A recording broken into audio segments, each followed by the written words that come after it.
Anim Bojo. Ashman Kundijikaz, Wabajeshi and Dodam, Chimnasing and Donjaba, Anishinaabe and Dow. Said, my name is High Cloud. My given name is Troy. I'm the traditional healing coordinator with Mamaway Weedok Dodwin, or Barrie Native Advisory Circle. I've recently started my role. It's usually Chris that's up here singing his heart out, so I'm going to give it a go.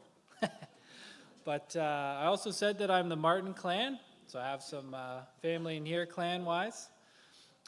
And then I'm from Christian Island originally, which I've seen a lot of my relatives kicking around in here as well.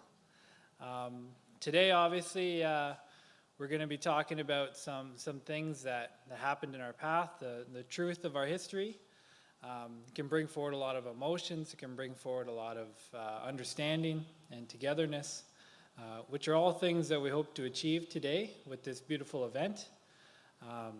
And so what I'm going to do today is I'll offer a little prayer of thanks. And we always like to start with gratefulness because it grounds us. It allows us to be equal.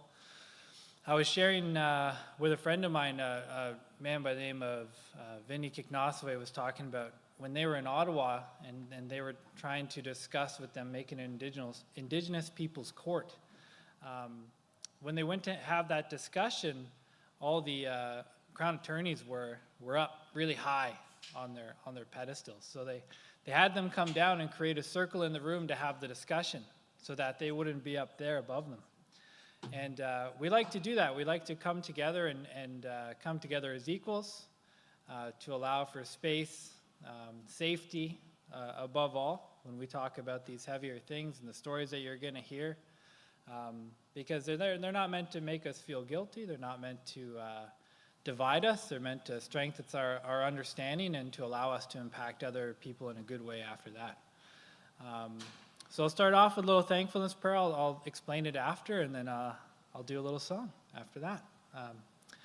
So, Miigwech Gajemnado, Miigwech Mishomaskizis, Miigwech Nukmaskizis, Miigwech Mishkiki, Miigwech to Sema, Gijik, Mushko Dewashk, Miigwech to Wingush, Miigwech to our spirits that sit in the four directions, Miigwech to Wabanung, Jabanung, Ningabanung, and Miigwech to Giwednung. So what I said was I gave thanks to the Creator. I gave thanks to our grandfather Sun, who us as men look to, and the grandmother Moon, who our women look to. I gave thanks to our medicines, to our tobacco, who sits in the east, to our cedar, who sits in the south, to our sage, who sits in the west, and to our sweetgrass, who sits in the north. And that's just my teachings. Everyone has different ones, and some of us share them. I also gave thanks to the spirits that sit in the four directions, and we talk about that intimate connection by calling their names and allowing them to join us and to listen to us and to help us through today, the conversations, the things that we're going to hear, and the things that we're going to listen to. Now, I don't often sing in public, but it's a part of my new role, so bear with me. See if I can hit this drum and sing at the same time. Eh? So I'll try to get through it with a bit of humor. If I choke up or I skip a beat, that's what I was meant to do. So, miigwech.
way ah hey, way ah hey, way ah hey, way ah hey, way ah hey, way ah hey, way ah hey, way ah hey.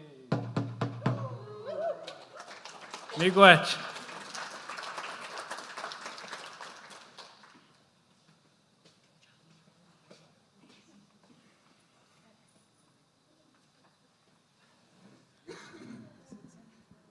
So apparently I'm significantly shorter than Troy. That was incredible, Troy, for your public appearance. Troy shared with me that he usually does that at home with his 2 children, so I told him he's invited to bring them anytime in the future as well to sing with him. That would be great. Did a great job. So good afternoon, bonjour, ane, sego, tansei. As we begin today, we want to acknowledge that the land on which we are gathered is the traditional territory of the Anishinaabe Nation. We further acknowledge the enduring presence of the indigenous people of this region, specifically the Chippewa Tri-Council First Nations, comprised of the Beausoleil First Nation, the Chippewas of Rama, and the Chippewas of Georgina Island. We also recognize the Moose Deer Point First Nation, the Watauga Mohawks, and the Georgian Bay and Moon River Métis councils in this region. We note, too, that the Wendat and Haudenosaunee nations have also walked on this territory over time.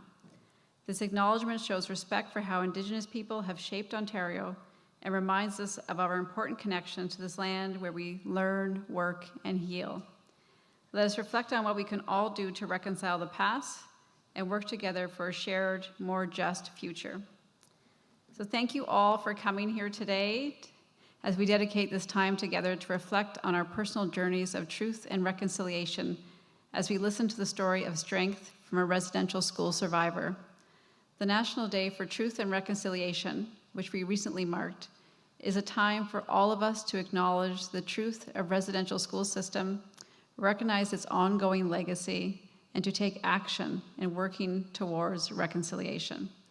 We know survivor voices will guide us on our journey of reconciliation, and there are many more steps to take on this journey, and one of them is today's learning.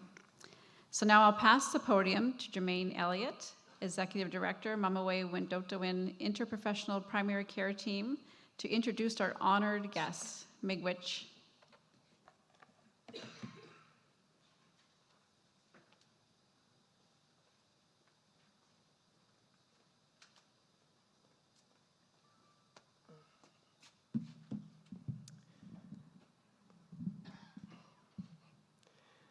Miigwech, Gail, for the land acknowledgement and for the welcome. And I want to add to that a welcome to each and every one of you for joining us here this afternoon, taking time out from your very busy schedules to listen and to learn from our guest speaker. So our first guest speaker is George Diamond, and George comes from the community of Chisasibe in northern Quebec. In 1970, Robert Bourassa, the then Premier of Quebec, announced the project of the century, which was a $6 billion hydroelectric project, which would have flooded all of the Cree homelands. The Cree communities responded by saying, "We believe that only the beavers have the right to build dams in our territory." They won this battle, which led eventually to the passing of the Cree-Naskapi Act, and in which their authority and jurisdiction was recognized and acknowledged over their homelands, and furthered their opportunity to protect those homelands. In April of 1990, the Cree Nation launched their opposition to the Great Whale River Project in their territory, and they launched it by portaging and paddling traditional canoes to New York City on Earth Day. The Great Whale Project officially ended in 1994, so they effectively stopped that project. Iuishi is a strong self-governing nation which continues to protect lands and jurisdictions for the benefit of its people. It is my honor to introduce George Diamond, who was born on the western shore of the Nottoway River, about 80 miles south of Waskaganish, which was formerly called Rupert's House. He was forced to attend residential school at the age of 4, attending at Moose Fort Indian Residential School in Moose Factory. He also attended the Mohawk Institute in Brantford as well, which locally we know as the Mush Hole. He also attended Shingwalk Hall in Sault Ste. Marie. Since his return to his community, he has served in many capacities, such as economic development, communication, tourism, capital works, and housing. He currently enjoys his work in public health and education and remains involved with organizations promoting awareness of the impact of residential school. And I also wanted to share with you that when George was attending school in Sault Ste. Marie, that was many, many years ago, we had the opportunity to work together.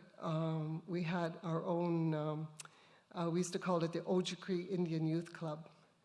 And it was made up of high school students and some college students. And since there was never any resources or money, for staff to support students who were attending school in Sault Ste. Marie from the far north, we organized ourselves. And we organized our own activities, and we organized our own fundraising activities. So I just wanted to share that with you and to welcome George here to this territory. So, Chimigwach.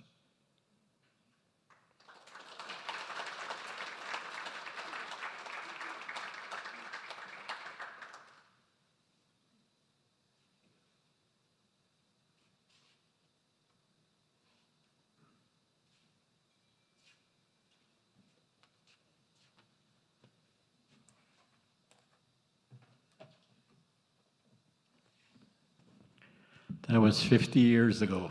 That was fast.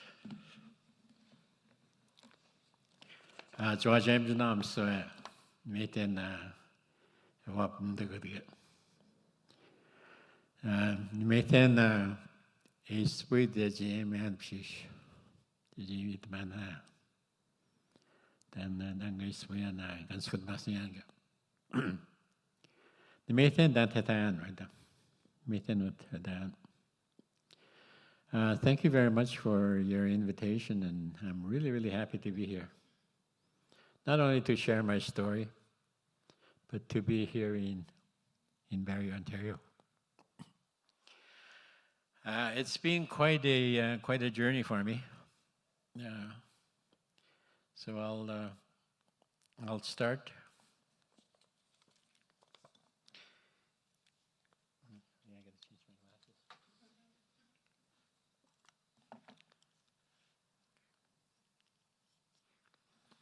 I just want to talk to you a bit about residential school history. I really had difficult times saying residential school, by the way. I always just used to say RS because it was too painful.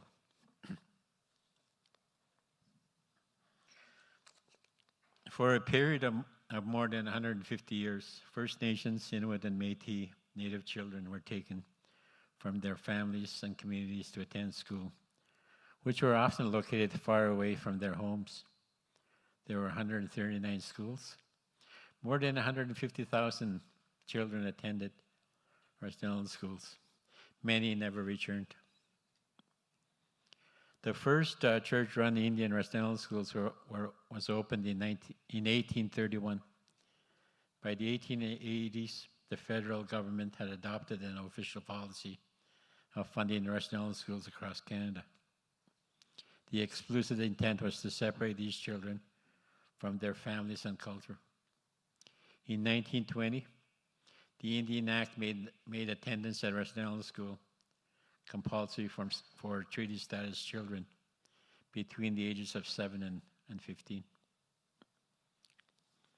The Truth and Reconciliation Commission of Canada concluded that residential schools were a systematic government-sponsored attempt to destroy Aboriginal cultures and languages, and to assimilate Aboriginal people so they no longer exist as distinct people.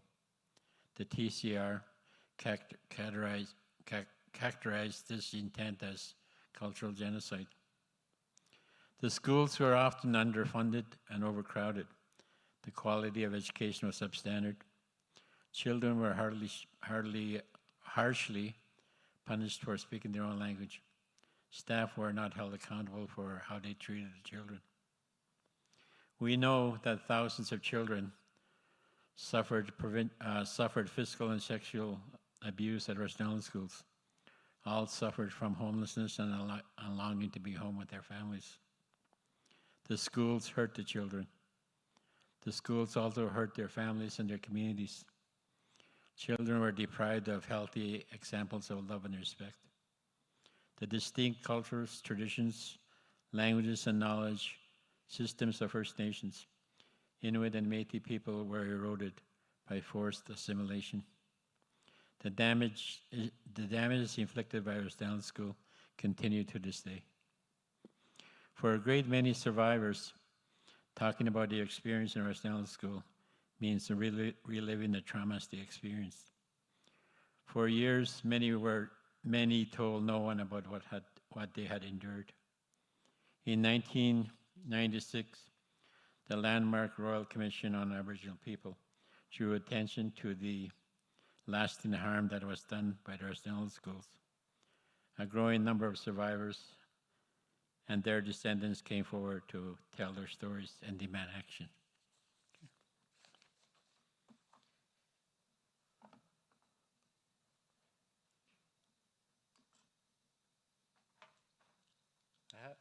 I have a couple of photographs I want to show you, just to illustrate something. If you can go back to the map. Okay. Where am I here? I can see it. Here's where I was from, right here. I live over here now. So the first school I went to was here. I was in Moose Factory, Moose Fort Indian West Island School. And then the Mohawk Institute was down here. And then Chinook Hall in Sault Ste. Marie. So the distance was quite far. Even though it was less than 100 miles here, my parents never got a chance to come and visit us. If you can go next one. This is the residence of the Moose Fort Indian West Island School. On the right side, you have the boys section. The administration was on the middle, and the girls on the left side. Next one. So this is the school, and that's the school block on the right. So it went from kindergarten to grade 6, likely recess time, probably the year is closure. That's why the reason kids and the boys and girls are mixed. You'll notice a barbed wire on top of the chain link fence. It was later removed. But Moose Factory is an island. Where do you run away from? Where do you run away to, How do you get off on the island? Okay, next one. This is Mohawk Institute. It's an old picture, but that's how it looked like when I was there. And it's a pretty horrible, miserable place, and we called it the mush hole. The boys were on the left side, girls to the right. The middle section of the staff, clinic admin. I always wondered what was on the top floor. Never got a chance to see what was up there. Okay, the next one. This is Chinook Hall. It's in Sault Ste. Marie. It was the best one of the three. It was just the residents. We all went to public schools in the city. Yeah. So this is a picture of me in public school. I was in grade 8. I really struggled when I was in public school. Mohawk was too easy.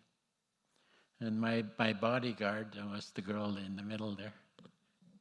She would help me out when the boys would be teasing me. And my homeroom teacher, he was my favorite teacher. He told me to never give up. Okay, next one. This is a picture of my older brother Billy. You can think he's in the infirmary. I think he looks very ill, kind of sick. But what he did to me was he would send me these magazines, and I would read them, and we would share them. And it was for me to improve my my reading and my English skills. Yeah. Next one. These are the running shoes that we wore, but it was also a strap that one of our supervisors would use. And sometimes it was on the hands, but usually on the bum. But he would always, give us this really, really ugly smirk every time he did it. And he was a native guy, Okay, next one. And this is in Shinwalk, and it was our rec room. And we had girls that we could mingle with the girls at that time.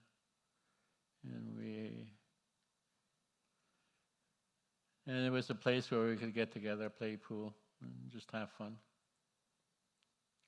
Okay, next one. And this is me. This is when we graduated from grade 8 to go to high school. And those are two of my best friends. I was really short, But after high school, we're all the same height. So I was the one that grew the most.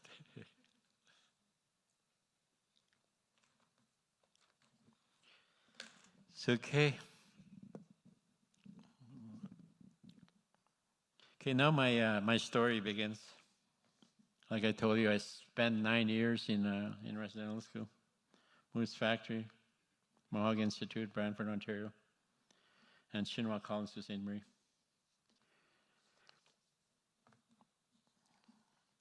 We arrived at residential school on small gas-piston airplanes, packed with young kids to the fullest. No safety codes followed.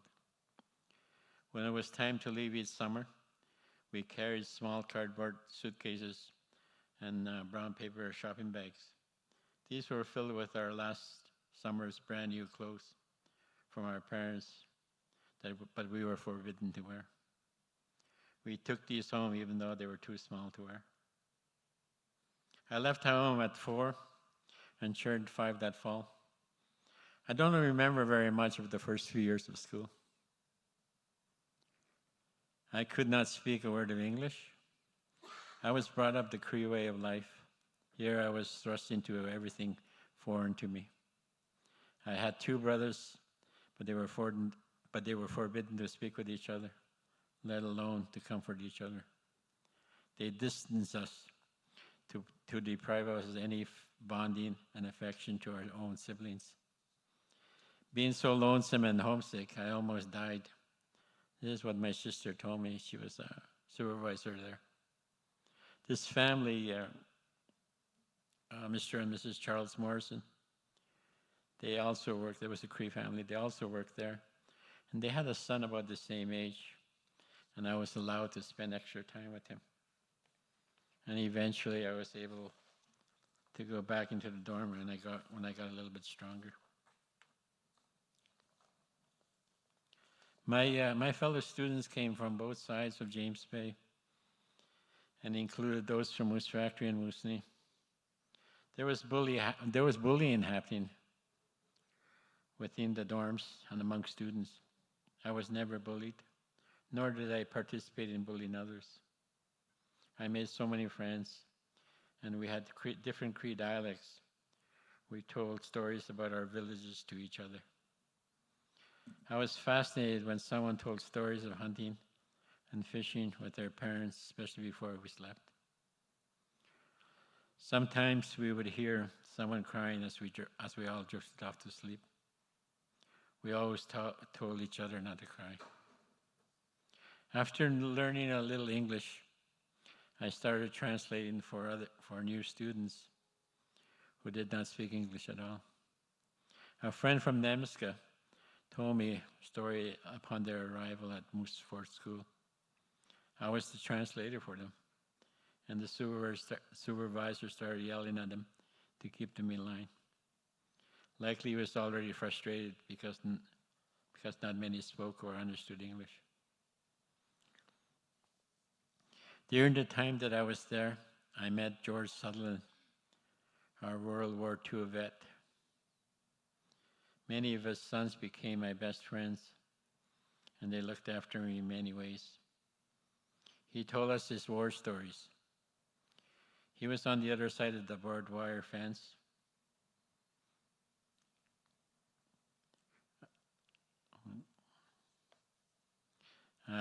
And that was to keep us in. Moose Factory is an island, like I told you. And where do you run to? There were a question that we had no answer to. It was to show extreme power and extensive control over us. Our newfound friend George would be walking with his paddle and pail to check his nets. We would run to him, and he would stop and tell us his stories. He told us, "You kids are like prisoners of war," words that I have carried with me throughout my life. We asked him to bring some bannock for us. We knew that he did not have much, but he would pass pieces of bannock through the chain link fence. It tasted so good. George would often say to us, "You kids inside the fence are like prisoners of war." I didn't understand his words, but until I was in high school and read about other residential school abusive incidents that became public in the early 1970s, and schools, institutions started closing their doors for good. We got in trouble many times, and when we did not own up who the troublemaker was, we all got strapped. Sometimes even with a running shoe. I remember Les Icefister strapping us. He would use anything that was available to hit us. Getting strapped in the classroom was frequent and also very common. My friend Thomas got hit with a 18-inch wooden ruler, not with a flat side, but on the edge across his knuckles. It was in grade 6, beginning of the school year, September. That Mr. Grant would go into a big rage and his face would get all red. He wanted to put fear before schooling in us. Abuse between students, bosses, and bullies in the dorm. Bigger boys sleeping with younger, vulnerable boys, making it as comforting the other.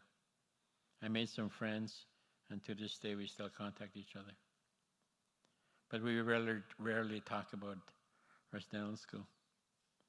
We have more interesting and positive stories to share. We had both good and bad supervisors and teachers. I always tried to stay away from the worst ones, but many times there was no place to hide. I said someday I would be back when I got bigger and older. Of course. Attention, please. Okay. Would Harry Vandervinny please return to surgery recovery? That's Harry Vandervinny. Please return to day surgery recovery. Of course, I wanted revenge. We were served cod liver oil on a daily basis, the same spoon for 20 to 30 kids.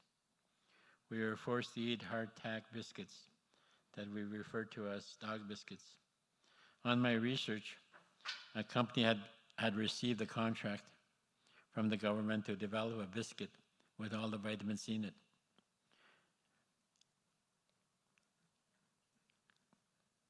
And we had such diseases as TB, measles, chickenpox, impetigo, and scabies that spread so rapidly.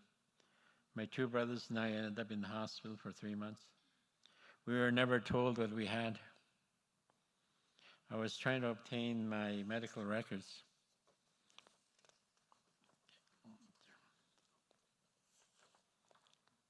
But I never received a response from the hospital. Unfortunately, there's no record of our stay. The death of a student was especially difficult. It always seemed that the student was there one day and he was gone the next day. Of course, we never knew the cause of death. It must have been devastating for parents to receive such sad news, mostly like days or months. White, specialized seniors care. Code white, specialized seniors care. Code white, specialized seniors care. Everything was by letter and mail in those days, and that was very slow. Oftentimes, parents and relatives were on their travels. I am 10 years old. It is September, and I am in grade 6. I'm getting news that I was getting transferred to Mohawk Institute in Brantford, Ontario. I would be joining my older brother, Albert. They told me the school is much harder, and it will be good for you. Little did I know what lay in store for me. It was torture, misery, hunger, sexual abuse all around me. But we had hockey in this city. It is here that I had my first introduction to racism and discrimination.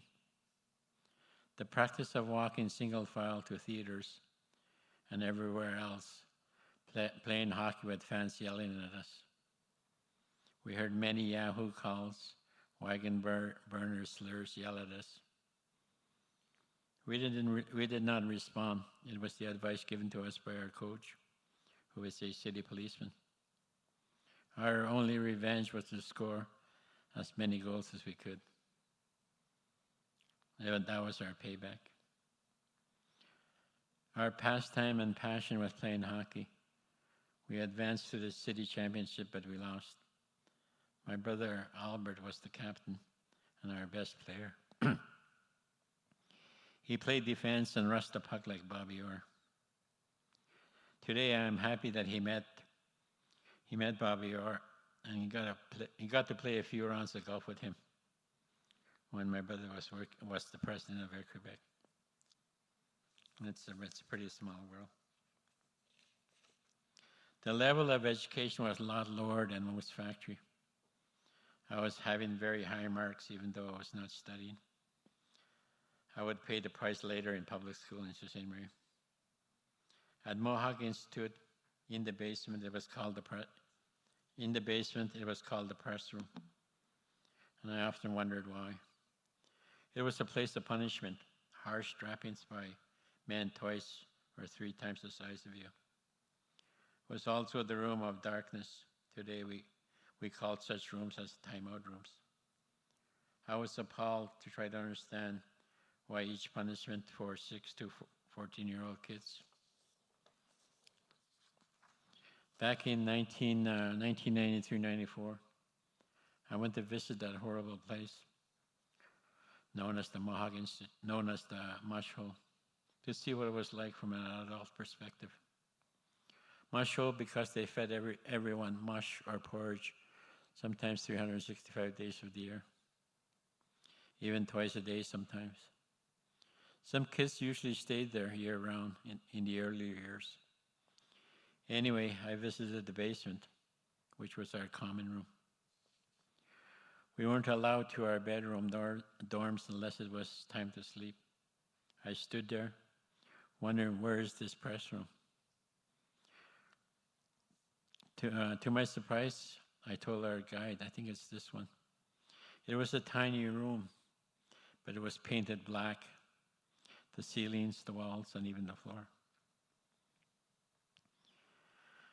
The door opened out, and the door lock and light switch was installed on the outside. This was our timeout room. I remember my fellow students' cries as they were forced into this darkened room. I did some time there too.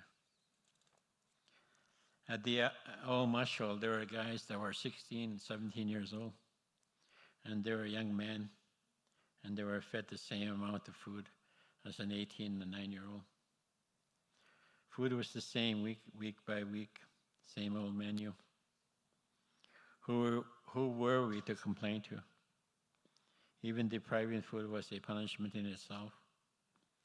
If a student misbehaved, before a meal, they were sent to the room and went without that meal. One time I was standing beside the outdoor playground. There was a slide there, watching the younger kids sliding. One of them fell off and started to cry. The supervisor came over and asked me, "Why did you make him cry?" I answered, "He fell off the slide." I was taken to the press room and strapped for making the kid cry, supposedly trying to lie about my innocence. I learned very quickly that even though when I was right, I was wrong. It was better not to say anything and take the punishment.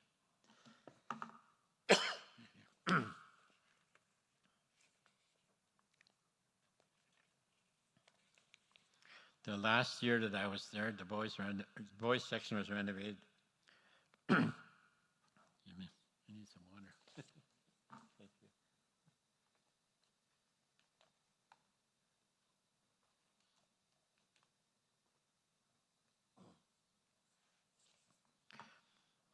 The last time I was there, the boys section was renovated, so we had to stay in the gymnasium. All our bunk beds were installed, and it was a total disaster. Too many kids in one big room. One time my chore was to mop the washrooms during lunch hour. I was taking my mop outside to hang. As I was walking, all of a sudden I got a hard slap across the head near my ear. All I heard was ringing. I turned to see my over 6-foot supervisor ready to slap me again. He accused me of hitting the kids with my mop, which I didn't. I said in a loud voice as I swore at him, "Why don't you F off?" I knew I was in big trouble. But I was ready for the punishment. No chance given to tell my side of the story, what happened. I was 12 years old. And this supervisor, studying to be an Anglican minister, strapped the hell out of me with all his might. I got it 7 times on each hand, and my hands were just burning. I didn't cry. I held my tears back, but I was so mad. I hoped that someday I would get some type of revenge. We asked if we could build a skating rink at the back of the school block. Permission was granted. We started to play hockey when it was ready. That supervisor told us one evening, "I will join you guys on the rink." We were short one goalie, so he had to play goal. Nobody had equipment down. This was my opportunity. I shot the puck as hard as I could at his shins every chance I got. So did the other guys. He complained so much, and we were happy to call him that he was a big chicken. He never joined us again. We all laughed about him, and it was a continuous story for the longest time. Food seemed to be always in shortage, but of course, the staff had their gourmet meals, while us students were fed the less expensive foods, such as bologna, cut so thin that it was almost transparent. You could only taste the bread, and much like porridge every day. And one of my late friends used to tell me, he says, when he would eat in the restaurant, he says, "I'm having my addiction," and he was eating porridge.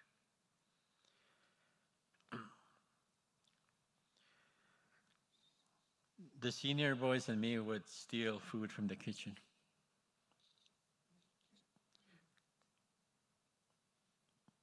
And what we used to do is we would go and raid the pantry. And we would bring food up the fire escape and share it with each other. After a while, the kitchen staff knew that we were stealing food, so they put padlocks on everything. So we asked the girls for bobby pins, and we started picking locks, and we got to be pretty good. So we continued stealing food. The next thing they did was they took all the labels off canned food. so we didn't know what we were stealing. This one time, these guys, they brought those big cans of food. We opened it up with a jackknife. It was nothing but cream of corn, but we ate it anyways.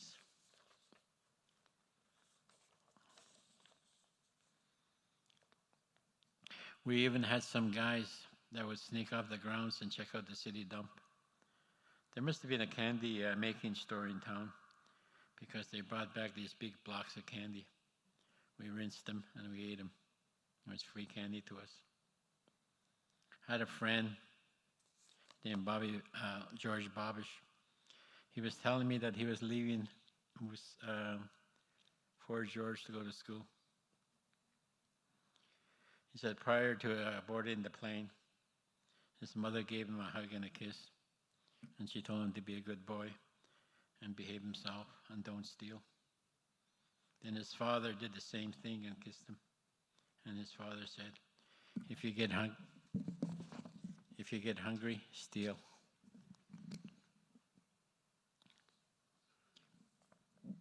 Oops. Having problems here.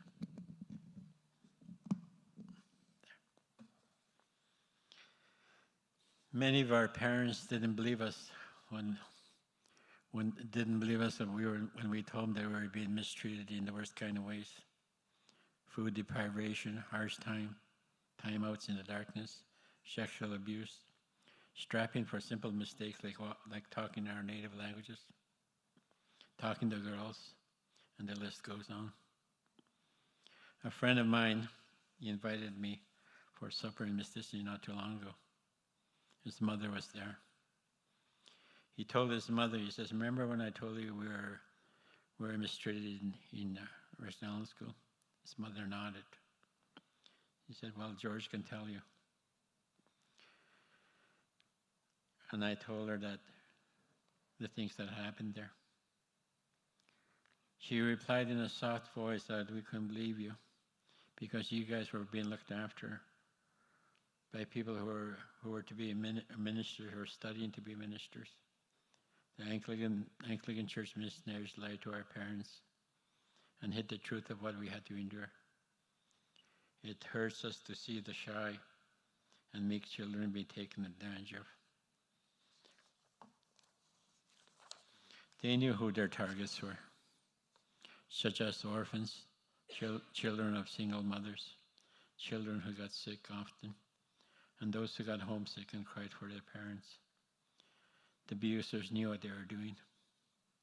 The principal didn't care. He was doing the same thing. Of the 3 schools, the worst one I told you was Mohawk Institute. Too much harsh discipline, sexual abuse, deprivation of our food. I know for some reason the strappings always consisted of 7 hits. There were perverts who worked as staff. Many stories about their sexual assaults.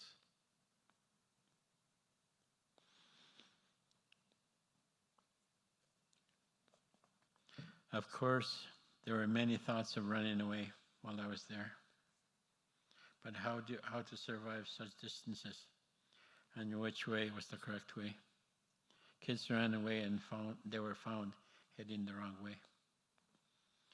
After 2 years of hell, good news. I was getting transferred to Shinwak Hall in Sault Ste. Marie. I'll be staying in residence, but would be attending public school with non-native kids. Shinwak Hall was so different. I was 13 years old. There was no fence to keep us in. We walked to school alone or with friends, about 20 minutes away. We built our own skating rink and played hockey every day. We walked to a public skating rink because it's 1 kilometer away. Every evening because it had lights. We had a good hockey team, and we played in the city finals, but we lost. At Shinwak Hall, we had a supervisor who would get drunk and would wake us up at 2 o'clock in the morning, thinking it was 7. He would make us stand in line, and he would taunt and challenge us to fight him. It was so tempting to gang up on him. He would leave and left us standing there. After a few minutes, two of the biggest guys would go and check on them. After they came back, they would send us back to sleep. Our supervisor was passed out. This happened many times.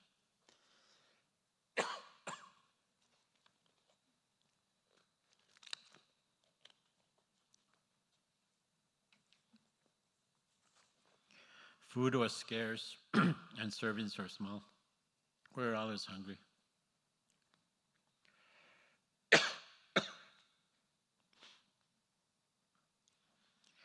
There was a lot of high school students that were boarding with non-native people in the city, and every Sunday they would come to the Shinra grounds. They would play football. It was great for me to see my brothers and others. I would become friends, and many who still are. Many of them became my role models. My brothers Billy and Albert were there in high school and boarding out. I believe what they saw in their boarding homes was what they wanted to have for the people in Robert House. Like nice houses, running water, proper sewage systems, electricity, and the norms of non-natives. During the period of the 1990s, there was all kinds of protesting happening in North America. I read about the American Indian movement. Red power was instilled in me. That year, my eyes and mind shifted to be a proud Indian, and I let others know about it. I learned about our native culture, native values, ceremonies, dances from our generous elders from the nearby Ojibwe reserves, Garden River and Bechuana. It made me happy and proud to know about our elders' teachings, dances, and other native ceremonies.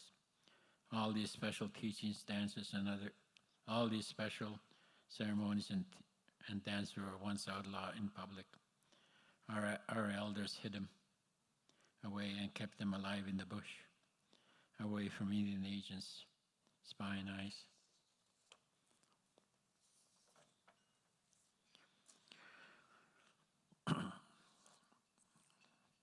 For the longest time each year, we would be doing our walking west of our community along the Rupert River until we saw Minjunuk, which is Stag Rock. Legend has it that when you point at this island in the middle of Rupert Bay, the waves and wind would pick up and create a storm.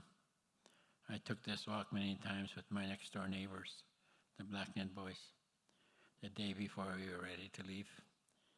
Sometimes our plane was canceled, but it was only delayed. In the end, we had no choice but to leave. The best part of Resnellan School was going home. I would have my first good meal, smoked goose with potatoes. My mother always made this meal for me when I returned. Drinking tea with sugar and carnation milk, eating when I was hungry, going to bed when I was sleepy, going on the land, fishing, swimming, and walking around our favorite island, Nushkanch. Every summer was a good summer. I was always too busy going here and there, everywhere, anytime, just freedom.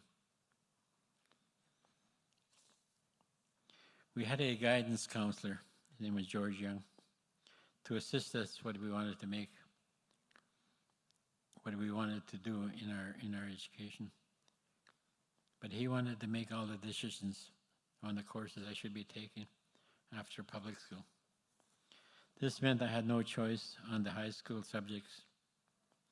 It was already decided for me. I resented that guy and often wish I hadn't met him. He was a real know-it-all.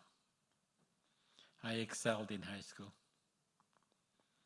In my final year of high school, my teacher told me to study communications and learn about computers. I applied at Ryerson and Western University. I never received any acknowledgement that they got my application. I was very suspicious that they weren't even sent. I graduated from high school, and I learned about it, my graduation, from a newspaper. I was working at a tourist camp in north of Sault Ste. Marie. It was one of the best jobs I ever had. I finished work in November. I went to visit my friends in Montreal, and I found out by accident that I had been accepted at McGill University. There was a counselor there. He asked me who I was and what happened. How come I didn't come to school? I asked her what program was I supposed to be at? Was I supposed to be in? She told me teaching. I never wanted to be a teacher. That counselor, George Young, had made the decision for me. Someone else was planning my future. I did not go for it. Later, I studied photography, film, video productions, and had worked with the National Film Board on many occasions. I enjoyed this field very much, but this type of opportunity did not exist in the USG. There was no job for me at home. While I was in high school for 5 years, I boarded with non-native people. But that's another long story to tell someday. My mother's story about us leaving for school, she would be returning to an empty house. She would see us off leaving on a plane, and she came home to cry. She would tell my dad, why do you give me children? And then send them away. My dad's words to comfort her were that they will all return someday. They will build a better place for all the people of Robert House. We all did come home, and we all assisted in the development of all aspects to make our hometowns much better. From what I see now, those of us who went to school away from home, we did a fantastic job.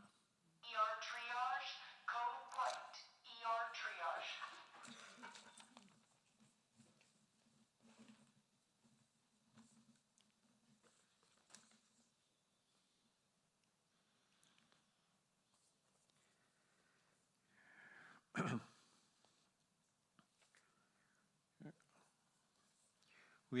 What we achieved for our people. We achieved decent housing, electricity, water and sewer systems, local education, health centers, stores, restaurants, motels, and best of all, our own administration offices to oversee and run our communities. And it's a real success story.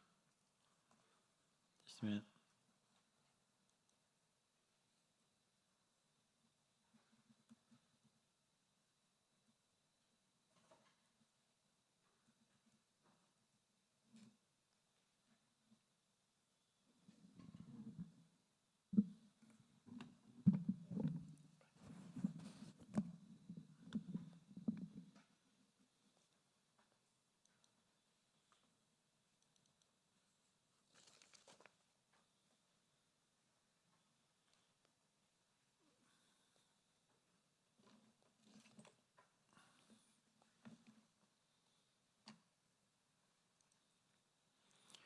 Many past chiefs and leaders walked through the halls of many residential schools, all true builders of their communities and our First Nations. It was the same with many Aboriginal and Algonquin students who had become chiefs and leaders in their communities. They all did excellent work. They all gave me the push to succeed. Many Native students excelled in their high schools. We had top students in various high schools that we attended. My sister Gertie, my brother Billy, Albert, and myself, we all finished our high school education in Sault Ste. Marie. When Billy and Albert were in their mid-teens, I heard them talking about what they wanted to do for our community. We all lived in tar paper shacks, tent frames, teepees, and wigwams. No sewage system, no water, no electricity. They talked about having better homes, electricity, sewage systems, clean water to drink, everything that Southern society took for granted. Many of us who were at Residential School worked towards the betterment of our communities, of our people, our Cree Nation. Many of us worked in education, health and medical fields, local and regional government, building better homes, infrastructure, and so on. We all have aerated sewage systems, water filtration plants, electricity. We have built our communities well. Now our young people take all these things for granted. We still have housing shortages, social problems, alcohol and drug abuse, violence, broken homes, children being taken away, diabetes, and other chronic diseases, and the list goes on. When the James Bay Hydro project was announced in 1971, it took the Cree Nation by surprise.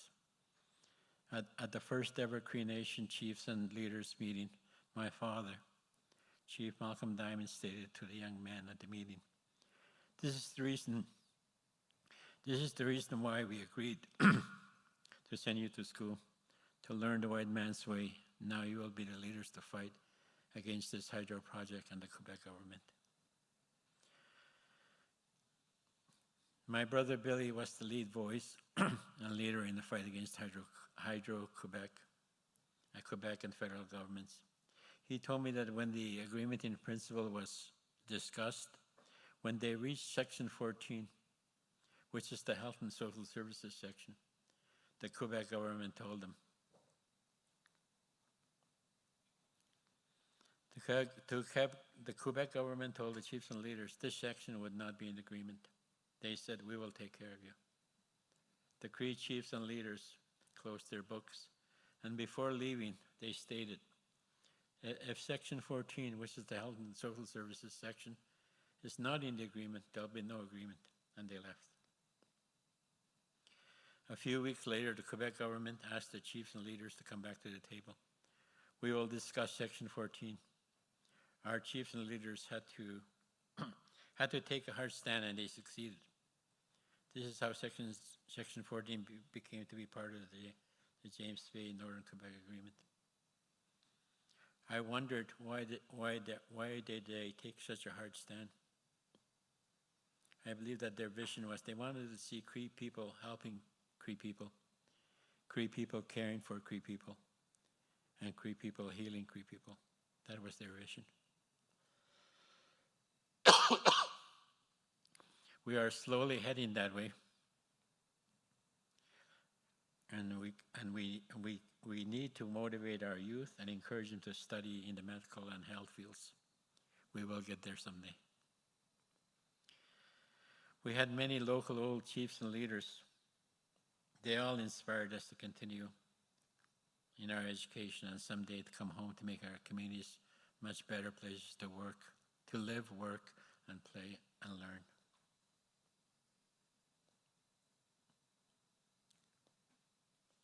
Residential school students are the solid foundations of many positive developments in our communities. This decade is the recognition and enhancements of Indigenous languages. Let's find our talk, because no one can take it away from us. No one can steal it from us again. It's inside us, where it always has been. Let's build advice for healthy and safe communities. Together, let's promote and encourage our children and youth to achieve higher education. Native people across Canada deserve better treatment in all aspects and sectors to have prosperous and harmonious communities. Let us learn about lateral violence. This is when we pull each other down, and promote lateral kindness. This is where we lift each other up. We want healthy and safe communities where everyone can live, work, play, and learn together. I do workshops on violence prevention, and this is one of my workshops. It's on lateral violence and lateral kindness. Now is the time to enhance our language and youth social development projects. This is our gift to, to all future generations. We can start to develop land-based programs, not only to encourage survival skills, but life skills, training while our youth are on the land. Make our land our teaching places, just like it was in the past.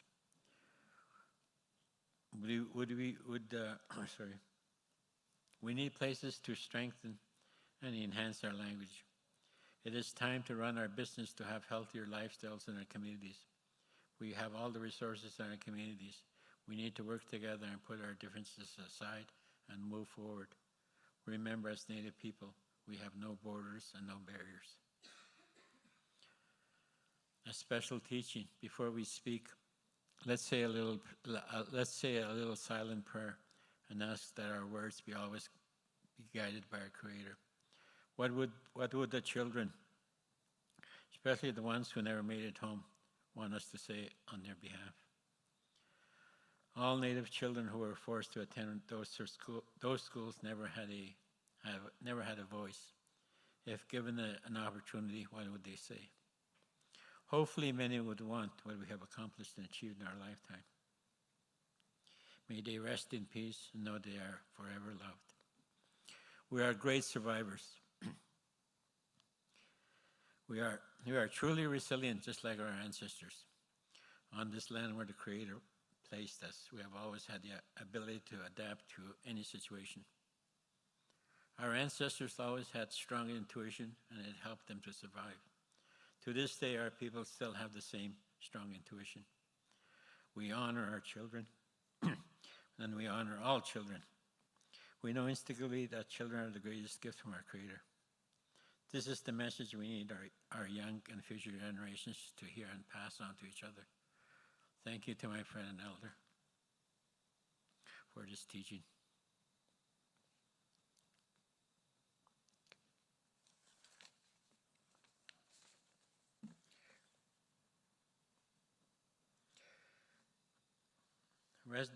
About residential school, it's not your fault. Residential school is not your fault. But I believe you have the responsibility to work together on reconciliation.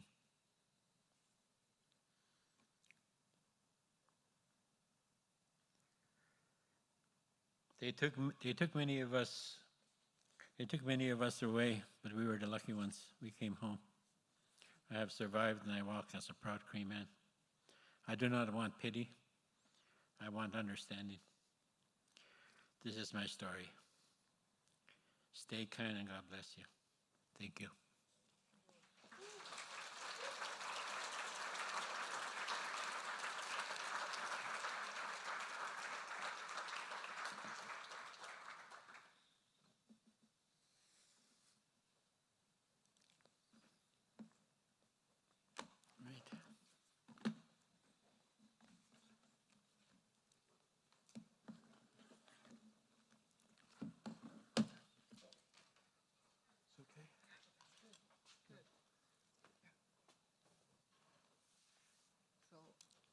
I want to thank you, George, for sharing your story, for coming up and for teaching us, and for helping us to understand. And I know it's not an easy thing to do, and to come so far. Yeah, really, chimikwach. Yeah. We have a little bit of time if somebody had any questions. Sure. Are you open for that? Oh, yeah, of course. Yeah? Yeah. Were there any questions?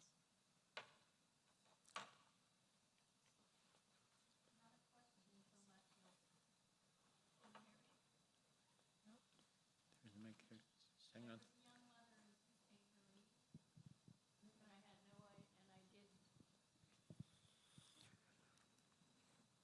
I didn't have the same experience, but I did not know that it was so bad. None of us knew. Little white mums didn't know. So it's hard for me to hear. That's all. Thank you. Thank you.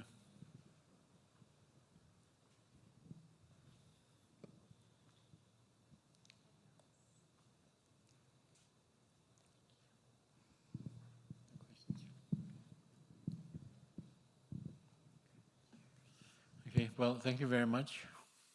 I appreciate your presence. I wish you the best.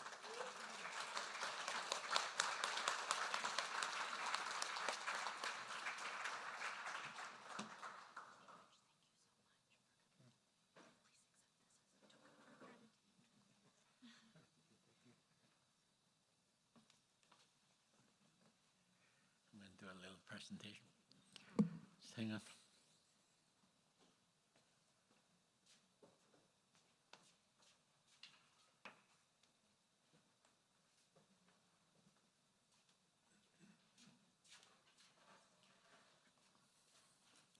When I came in into the hospital, I was carrying this. I was kind of wondering whether I was going to get stopped by security because it looks like a gun, you know. I said, I hope not.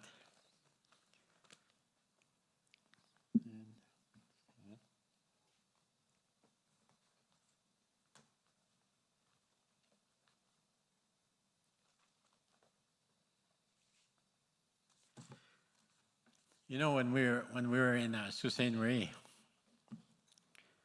after we never got any money when I was in residential school. You were lucky if your parents sent you $5, you know, during the whole year. And when we got to boarding school, our allowance was $10 a month, and we had to buy a shampoo, toothbrush, toothpaste. And if you smoked, which I didn't, you had to buy your cigarettes too. So that was $10, you know, and you had to really, really spend it wisely. But we shared so much together in those days, you know, we helped each other out. Like I told you, I said I met these two ladies that became good friends of mine 50 years ago.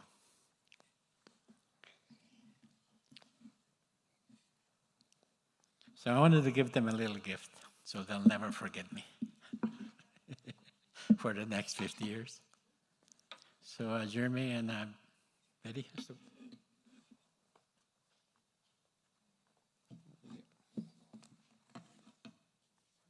Here's a card for you. And here's a paddle. It's beautiful.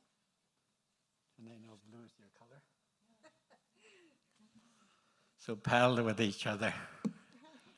Don't paddle against each other. Paddle with each other. Thank you very much.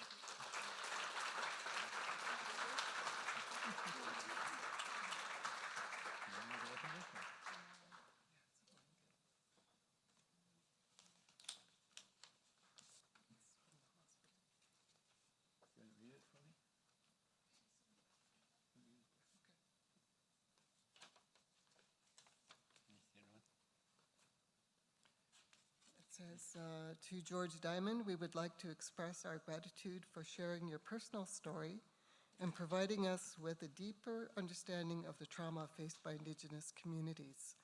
Your willingness to address sensitive topics and the personal impact it has to do so does not go unnoticed. It will leave us with a sense of empowerment and hope that demands a collaborative effort to bring a positive change. We're committed to continue our learning and supporting Indigenous communities, and thank you for the valuable insights you shared with us. And it's from the CYMH Day Program students and staff. Great. Thank you very much. And also from the RVH Indigenous Patient Services. Dear Mr. Diamond, please accept our gratitude for coming to speak with us today and for walking with us on our path towards reconciliation. Can you help me stretch it out? Yeah. You on that side? Happy stretch it out.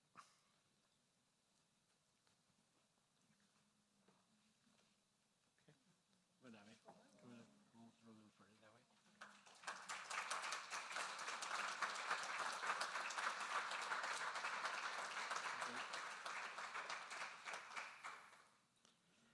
Yeah, thank you very much. It takes me about 16 hours of driving from where I live to come over here. And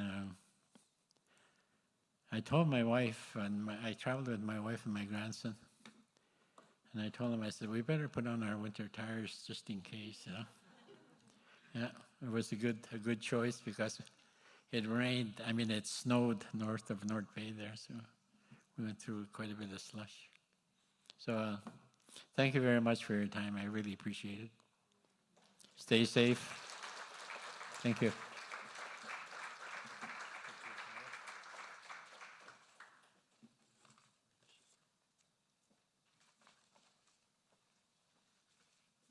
Okay.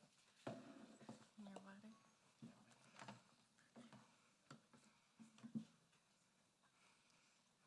Miigwech again.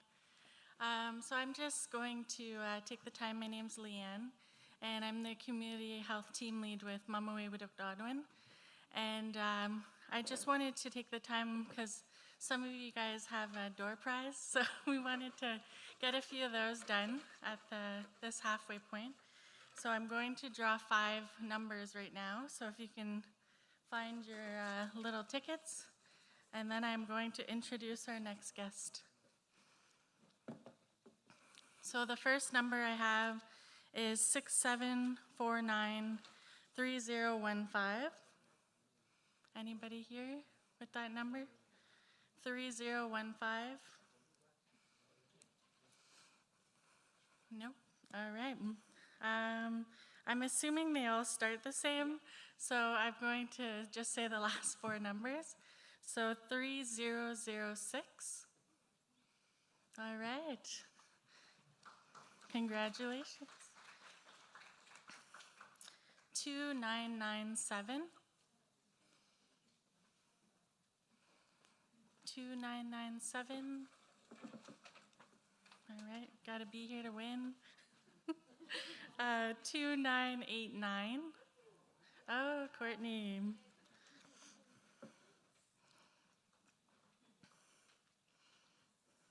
And I have 3003.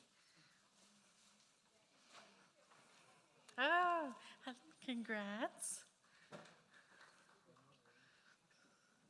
3009. Oh, Billy back there, congrats. I'm gonna draw one more, I think, right? We want it halfway? All right, 3018. So that's 3018.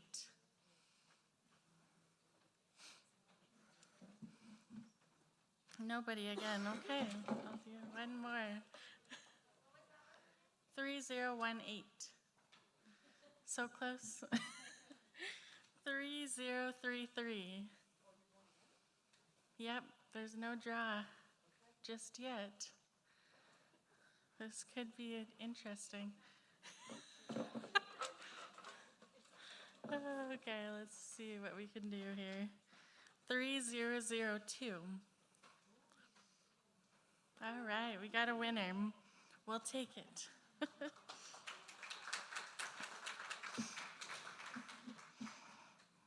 Okay. So I have the privilege of introducing our next guest. So this person holds a very special spot in my heart. I've worked with her for, it's hard to believe, 13 years already in some capacities, but she really is dear to my heart, and I look forward to every moment that I get to spend with her. But so I would like to introduce Grandmother Renee Thomas Hill.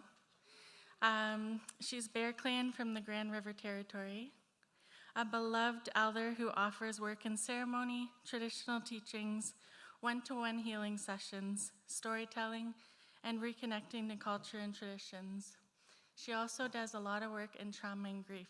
We're very lucky to have her today share a few words with us to talk about the effects of intergenerational trauma today on our communities, but as well as speak to the importance of connection and community connection. So I want to say miigwech, Grandmother Renee, for joining us today.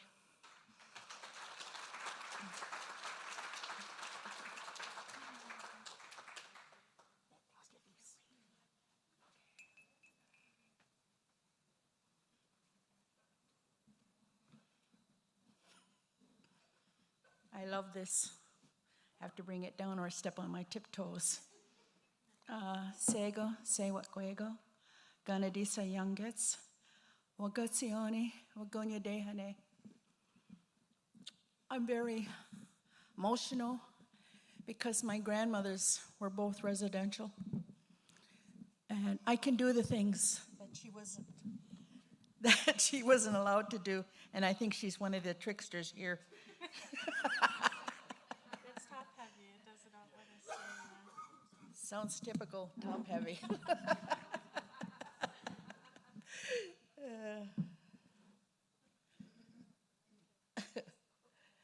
I would like every one of you to stand up right now.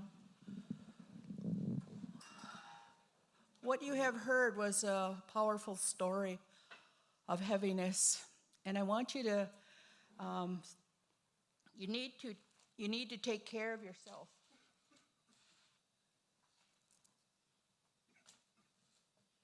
And what you need to do is you need to brush yourselves off. Take that deep breath.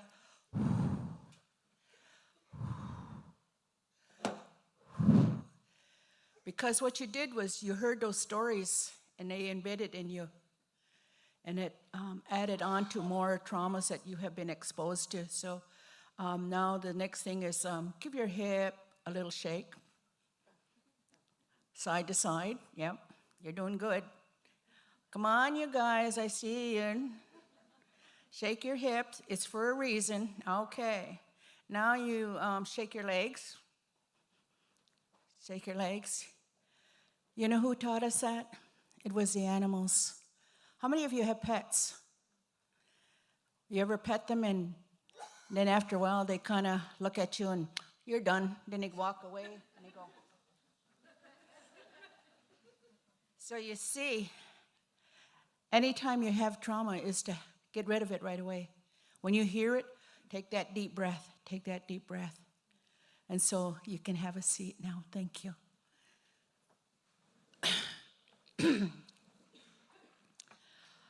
I am very blessed to have my grandma survive. And I can cry because my grandmas couldn't cry. And I can laugh. And I can dance. And I can speak in front of people. And most of all, I can sit in the front row because I don't belong in a back row anymore. I can get up and wear my dress every day. Like a little girl.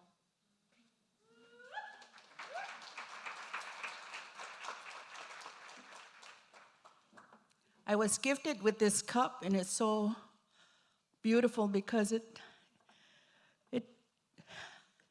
talks about the womanhood in our family. And so when I first saw it, I saw my grandmother, my mother, and me. And now I see me being the oldest and my granddaughter because my daughter passed away. And then it's my great-granddaughter. And my great-granddaughter just turned on, had her birthday yesterday. And I got her another dress, another skirt that she can wear. I bought her a skirt. I gave her a skirt for Christmas when she was about 2 years old, her traditional skirt. And she wore it for 3 days. She slept in it because that's how proud she was. She's in an emergent program. She's learning. And I'm so grateful. She's learning how to be a good woman, a good mother, you see, this is one of our belts, and it's the women's belt. And in that role of being a woman, there are many things that you need to know. You learn how to be forgiving. You learn how to nurture. You learn how to cry. You learn how to dance and sing, because that's what my grandma taught me. I wear my hair long because my grandma couldn't. That's my father's mother. And it wasn't until she was in her 70s that she allowed them to cut her hair. With my other grandmother, my mother's mother, she even had short hair cut. And when I see that picture of her having children with my grandpa, she still had that short hair cut, but she still looks sad.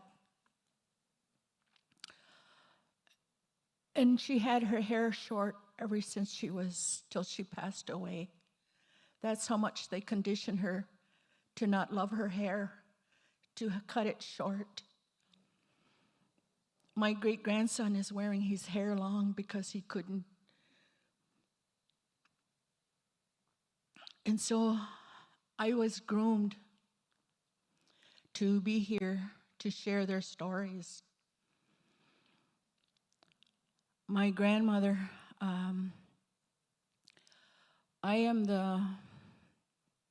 she called me a blessing. I am the blessing that she said from her baby son, and my other grandmother, I am the blessing of her baby daughter. So the time my mother's and my father was born, most of that hurt and pain had gone from them, but there still was in their bodies. And as a result, my family has health problems because of unresolved grief.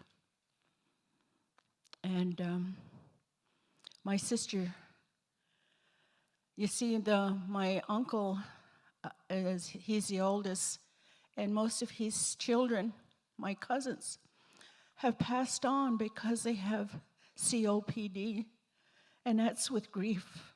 My grandma carried that grief.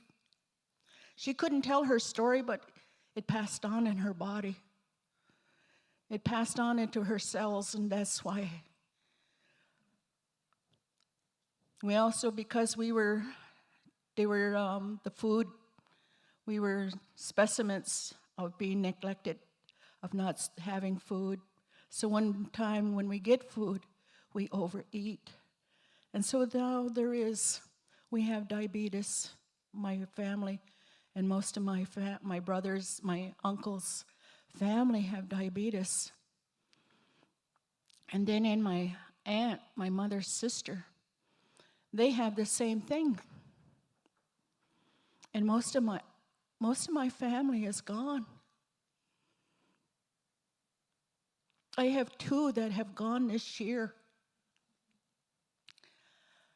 And it hurts because it finally hit our family. But my sister was lucky enough to get a transplant, a little double lung transplant. So you see, those time being there, we are told you get over it. But our health, there is a lot of health problems because we were tested on. We never had permission. We never were given permission to get those needles. And you remind me of those dog biscuits.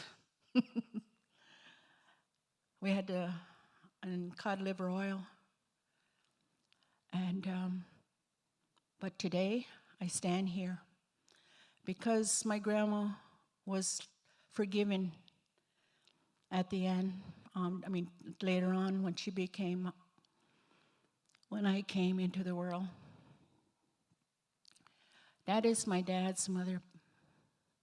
Both my family, my grandmothers married into families that were rich in culture.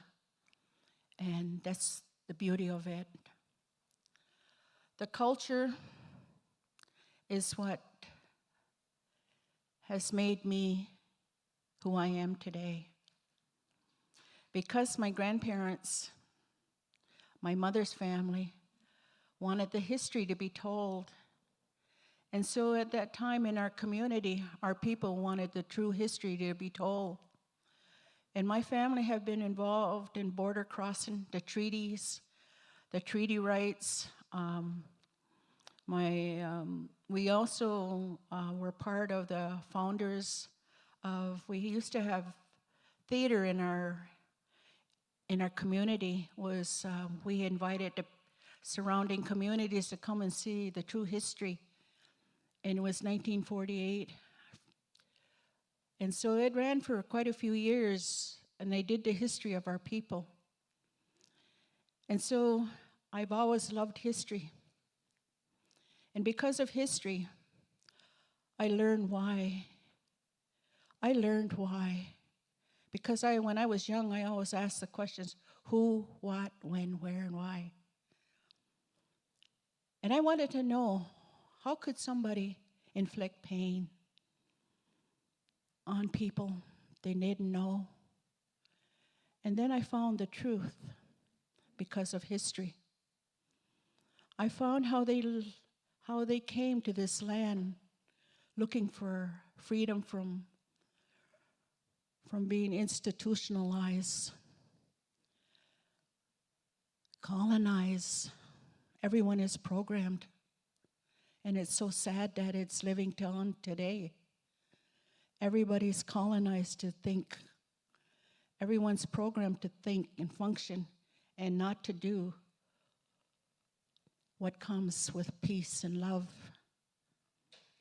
So my grandmothers taught me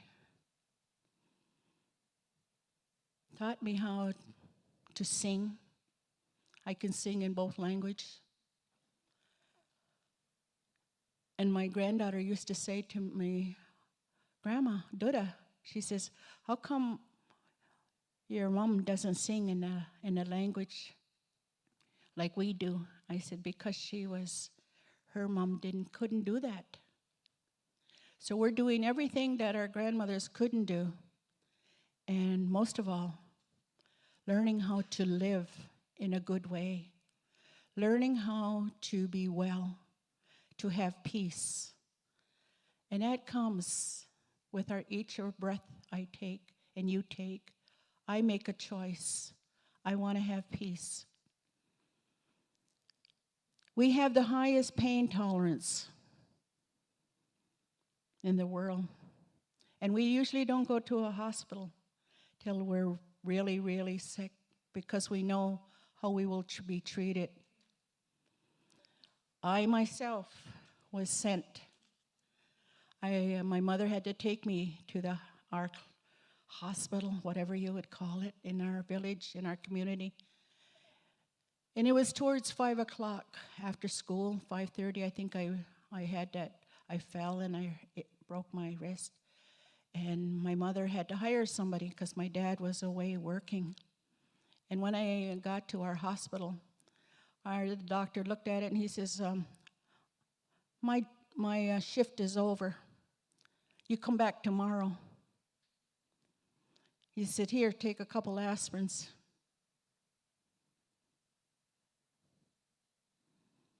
And he got the nurse just to wrap it. And he said, come back tomorrow. And a little while after we got home, and my younger sister, she fell.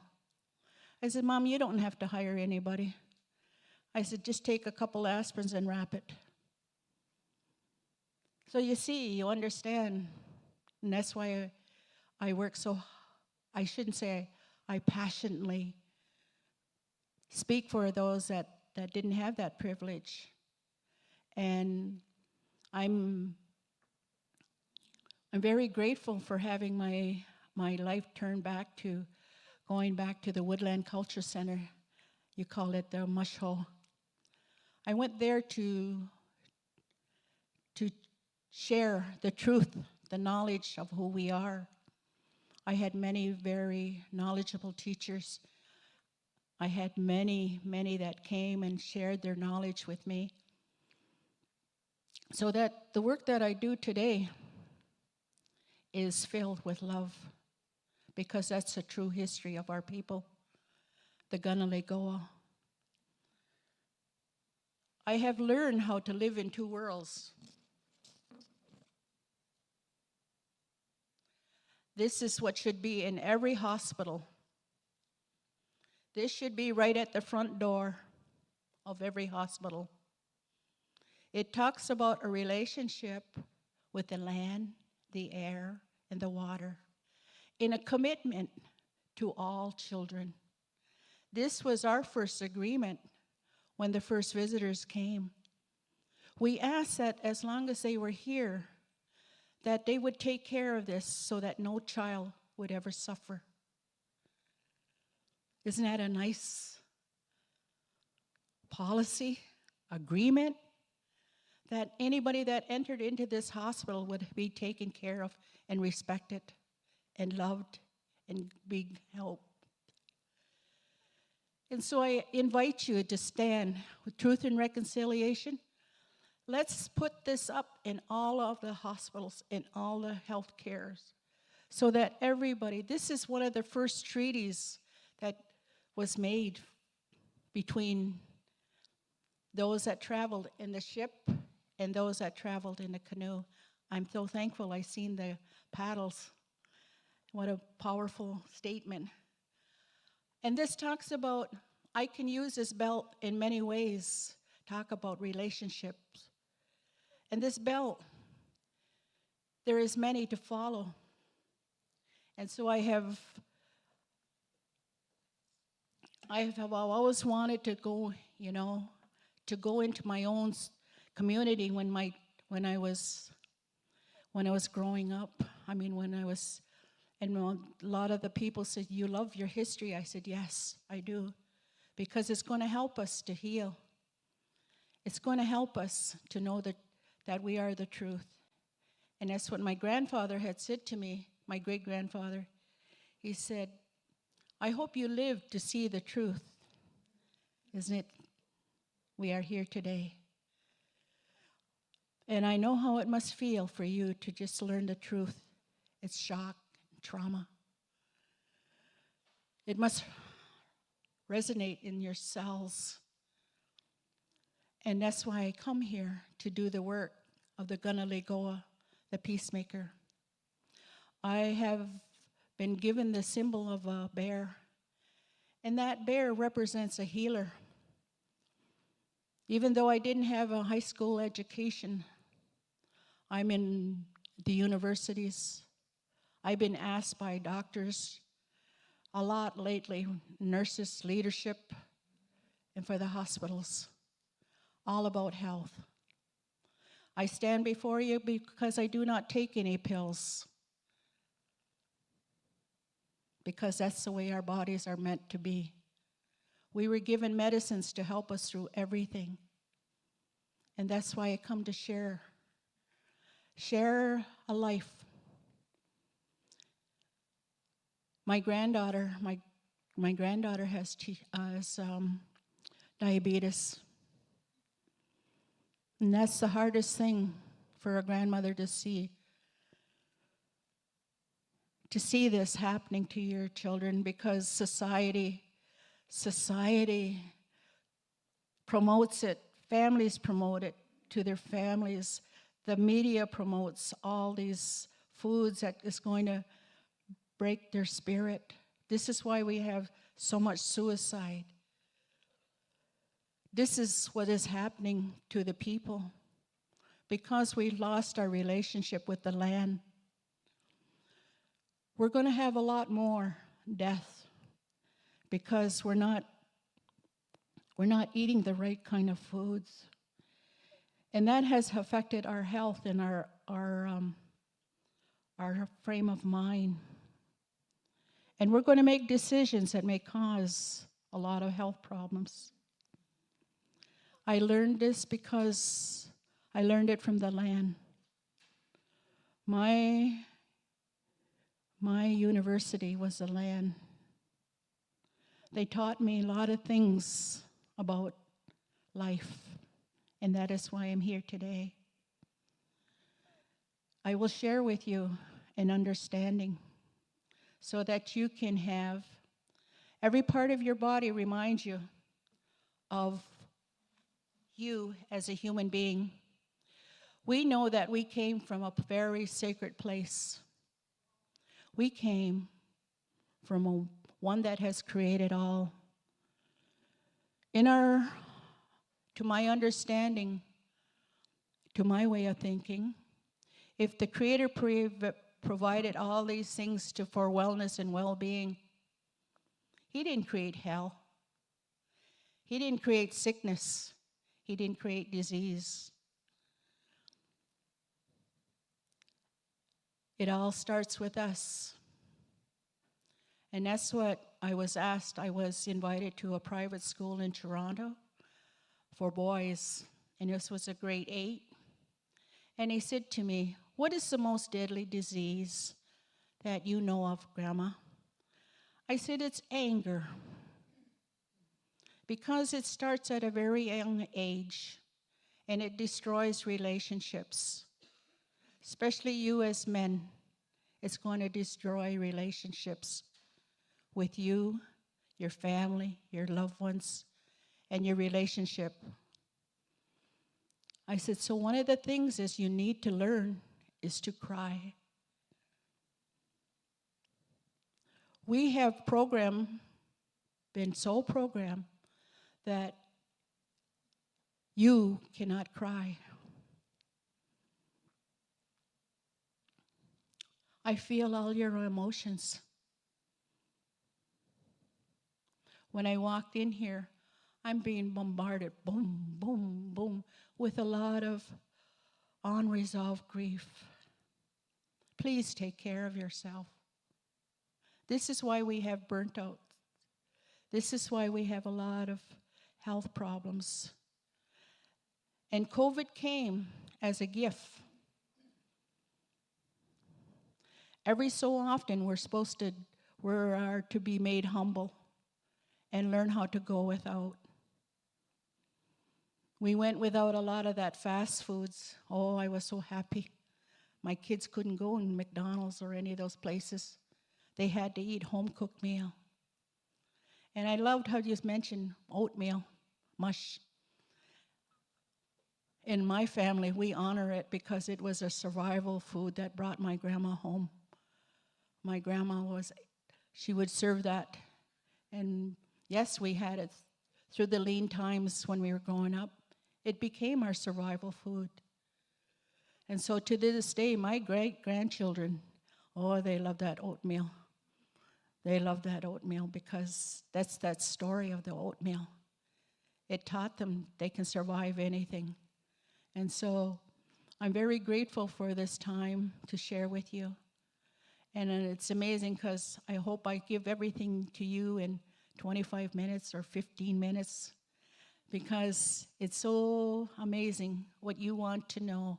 I will try to give that to you in this time frame. But know that we come here, those that have gone through a lot of grief, because that's one of the greatest pain. We've all gone through pain. We know what it feels like, and we shouldn't inflict it on anyone. That's how sacred our bodies are. We should take care and give the most precious gift is to give them peace, a smile, a gesture. Your body speaks many languages, and it's so sad that it shows that you are overworked, that you are carrying a lot of pain. You know, to be a healer, all I have to do in our way is to hold someone's hand. And I can tell you everything that's going wrong with your body.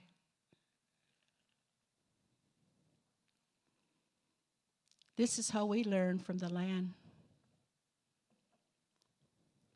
I've been through a lot of challenges myself, but it's because I overloved everyone. I give too much of myself to others. And as a result, I had cancer. But you know what? I didn't have to take chemo. I didn't have to take radiation. I didn't have to take any of those medicines. Here I am, 15 to 20 years later. The doctor said I was going to have diabetes when I was growing up. I stand before you, I wish he was here. See? We have a choice every day. And I choose to have PEACE, peace for all. This hand, my other hand, is to say S-H-A-R-E, share peace. That's how we greeted the first visitors when they came to this land. And I hope, I shouldn't say I hope, I am so grateful that you are here today to learn the truth. To learn the truth and what it is to be. You see, in our way, the women were acknowledged. And the woman had to do many, as you say, taking care, self-care. That meant we have to get back to teaching our children. Teaching our children the first thing, because they see you taking an aspirin when they're having troubles. And so they'll go to the medicine cabinet and they'll take pills. And so we have to learn how to take care of ourselves in a good way. Because you see, that's the other problem that that residential school, it was to pass on alcohol to kill our pain, to sell, to put in our hands pills to kill the pain. But my mom would always say, no, you don't need that. And so I'm here today. I am the oldest of 12. And we all reached 50, all 12 of us. And then my brother passed on the year later because he wasn't allowed any visitors. That's what killed him. And the hospital denied him, us.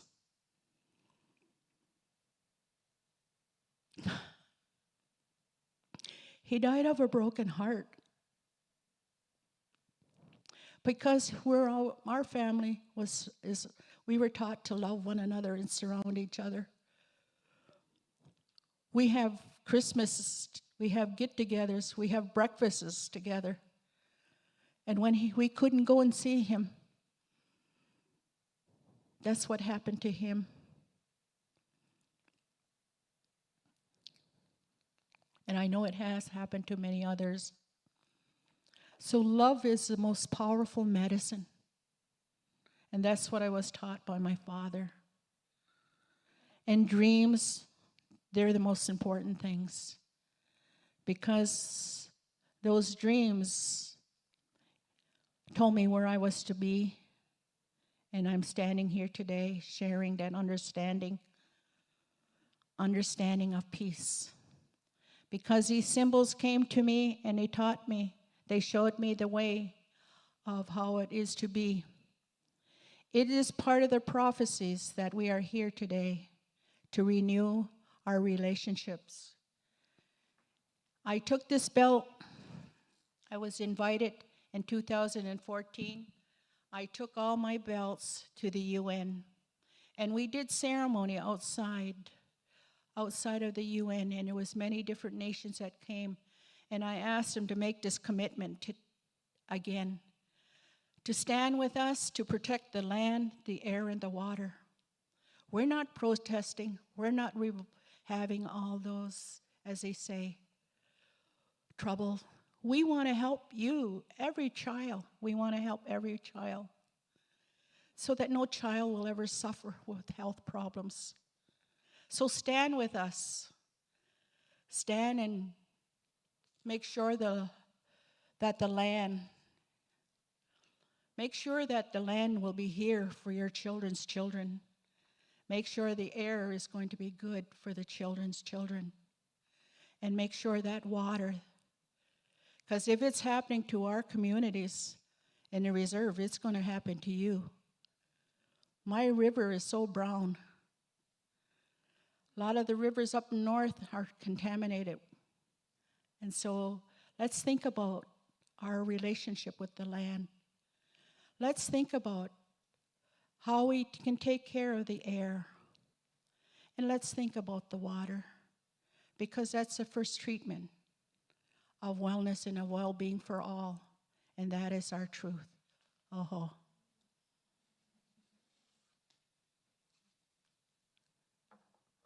So with that, I have done what I have come here for. My name is Ganadisa. It means she completes. So I hope I have complete your day and your learning of what you had to be here for, what you came here to be. And so if there's any questions, I'm here.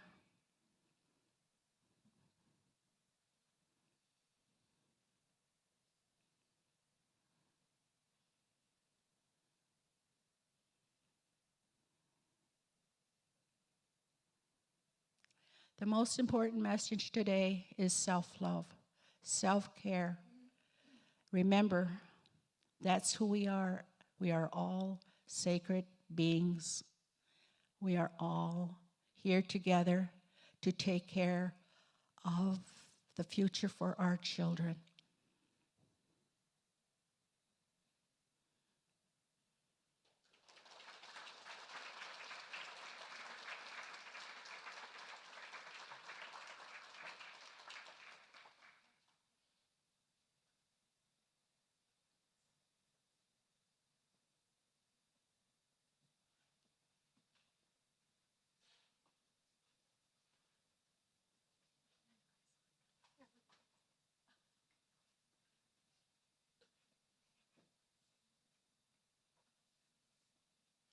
So we'd like to present a gift as well to Grandmother Renee for sharing her time with us today and sharing her words.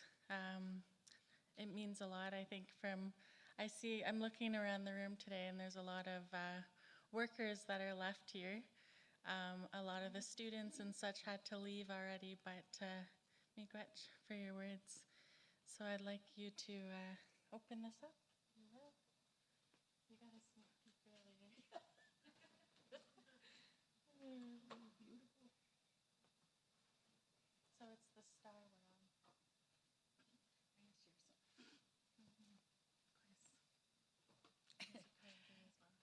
on. I like to share something. There was a young man and we were invited to Brock University, and we did our presentation together. And he is the son of Orville Lookenhorse, Cody Lookenhorse. And what happened was, after we finished our presentation, we were gifted blankets. And so he says, I got a new door.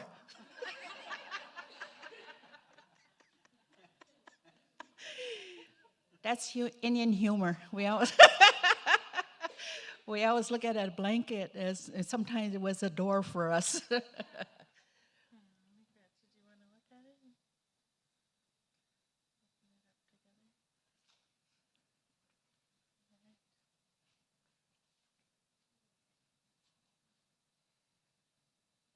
Open it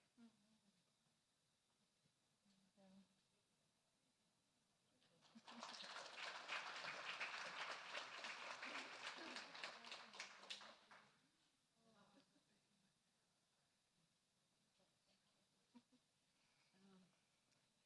air, and water. In our way, traditionally, when you were born, you were wrapped, you were bundled. That's the first gift you were given as a baby. And throughout your life, you were given that a blanket, a baby blanket, and it grew. And I had to laugh because my firstborn, he liked his blanket so much that all he had left was just the lacing around the edge of it. That has such a meaning of these blankets. And whenever you achieved anything, you were given a blanket. When you got married, you were given a blanket. When you celebrated your anniversary, you were given a blanket. And even when you get ready to journey on to the spirit world, you're being wrapped in a blanket. So a blanket has a very significant meaning to us. And so I say now to each and every one of you, and have a beautiful day.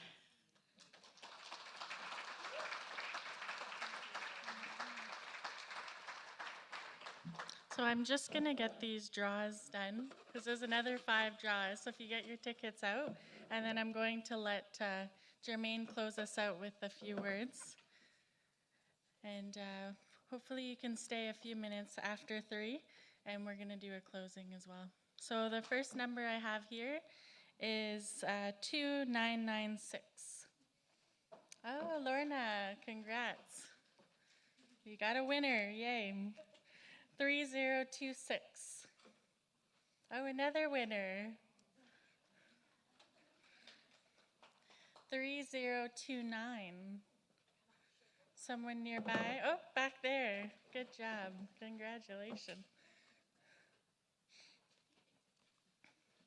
2991.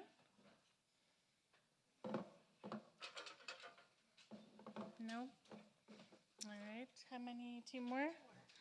2993. So close. Okay. 2998.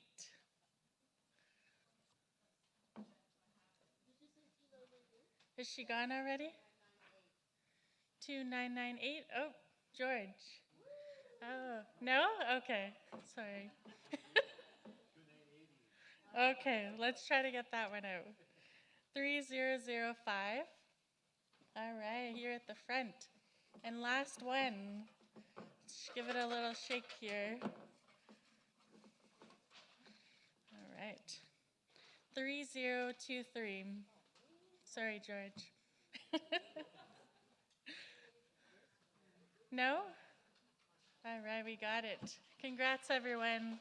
So, Jermaine, I'll ask you to close us out.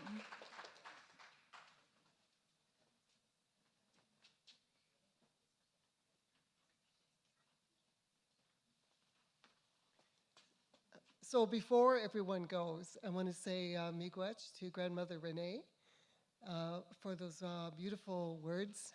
I always learn something new, and also for sharing the teaching about the blanket and why we give blankets. And so with that in mind, I'd like to call up someone who I've had the honor of working with for more than a few years now. And I hear that she's retiring. So I always get a little nervous when people retire, but I try to look for the silver lining in that cloud. And so I'm hoping that with her retirement that she can still stay connected to the wonderful and excellent work that we're doing in the development of our letter of relationship between RVH and Indigenous communities in our region. But I wanted to acknowledge the work that Nancy has done in terms of leading that work in the hospital. And I always say that leadership is everything. So a big miigwech, Nancy. And if you could come up and accept a gift.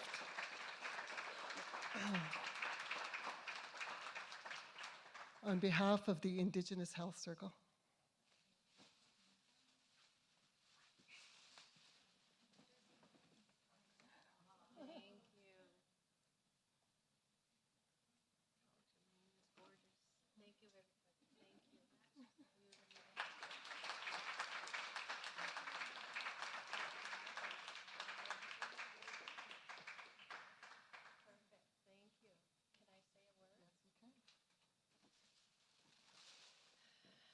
Thank you, everybody, and thank you, Jermaine and team at Mom Away. It really has been a supreme honor, I will tell you. I've been a nurse for 43 years now, been at RVH 10 years, and I think one of the highlights of my career, honestly, is having the honor of working with Jermaine in helping our organization get to a place where we're starting to provide services to all peoples in a culturally safe way. And so when I listened to you this afternoon, George, it was that word listen. Listen and take it in and learn, because I think that's how we go forward. And grandmother Renee, I think your grandmother was right. I think you are a blessing. And I have 12 days left here at RVH. I don't say retire, I say rewire.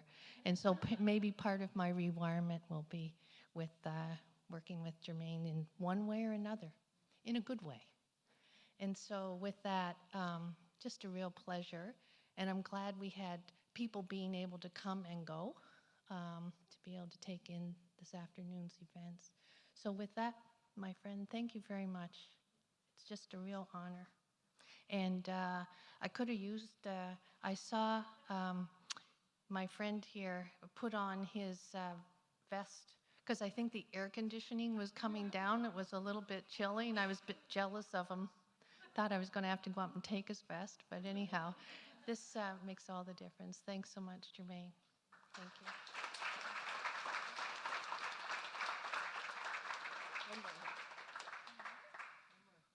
Oh, one more hug. Oh, I'm wrapping you up with me. Thank you so much. Yeah, this is gorgeous. Well, I'm all set actually, because when Leah Lalonde was our Indigenous navigator here, and she was leaving, we had a beautiful circle of reflection just to talk about the work that she had done, and she gifted me the most gorgeous pair of moccasins. I almost have a complete wardrobe now. But every time I see you, I comment on those gorgeous skirts you have, and then you tell me you make them. And I'm thinking, oh, I don't have that talent. I don't have that talent, but thank you. Thank you. So once again, Chimigwech for everyone who came out this afternoon, to our gracious hosts, to Jody for all of the work that, all of the background work, and so everything that you see here is a result of the fabulous team, the Indigenous Services as well. And to our team from Mamaway, Leanne, I know you always manage to pull it off somehow. But I'd like to invite a closing song from Heather from Wiijinokiwag and the Wiijinokiwag program. If you could come up and end us off in that good way, that would be great. Chimigwech.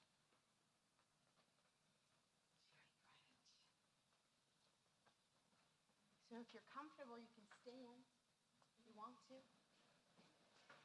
So I'm going to sing you this song that was gifted to me 3 years ago in my learning journey, and it's something that I like to carry forward, and it's the Miigwech song. Today, we all came together and we sat in this place of beautifulness. We sat in truth, and we sat in reconciliation. But I don't like reconciliation. I call it reconciliation. And the fact that each and every one of you are still standing here today with us means something. So let's make it count, and let's continue. So this song says Miigwech, which means thank you, and thank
Shamene do. Oh,